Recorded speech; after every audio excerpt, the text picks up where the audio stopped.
கர்த்தருடைய நாமத்துக்கு ஸ்தோத்திரம் உண்டாவதாக.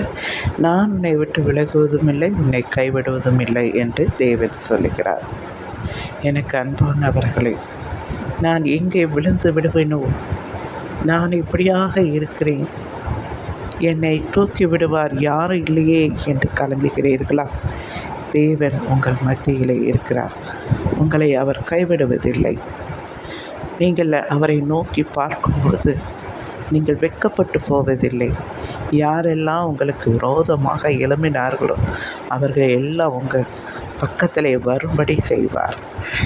உன் சத்துருக்களை உன் பாதப்படியாக்கி போடுவேன் என்று ஆண்டவர் சொல்லுகிறார். அதனால் நீங்கள் எதை குறித்து கவலைப்படாதீர்கள். ஆண்டவரை மட்டும் இறுக்கமாக பற்றி கொள்ளுங்கள். ஆண்டவரே, என்னை விட்டு போய்விடாதீர்கள் என்று ஆண்டவர்கிட்ட கேளுங்கள். நீங்கள் சுகமாயிருப்பீர்கள். நீங்கள் எதிர்பார்த்த வாழ்க்கை உங்களுக்கு கிடைக்கும்.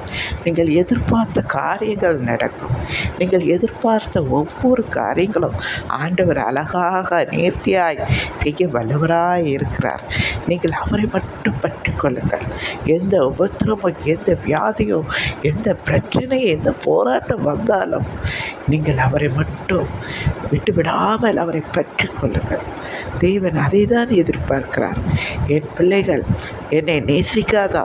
என் பிள்ளைகள் என்னை விட்டு விலகாமல் இருக்க மாட்டார்களா? பின்மாற்றத்துக்கு போகாமல் இருக்க மாட்டார்களா? உபத்திரமோ நாசமோ எது வந்தாலும் நீங்கள் அவரை பற்றி கொள்ளுங்கள். இது எல்லாம் கொஞ்ச காலம்தான். நம்மளை புடமெடுத்து சுத்த பொண்ணாய் மாற்றுவதற்காக ஆண்டவர் சில காரியங்களை அனுமதிப்பார். அதனால் நீங்கள் அதை குறித்து கவலைப்படாதீர்கள். யோபுவை நினைத்து பாருங்கள். அவனுடைய வாழ்க்கையில் என்னெல்லாம் வந்துச்சு. இத்தனைக்கு அவன் ஒரு நீதிமான்.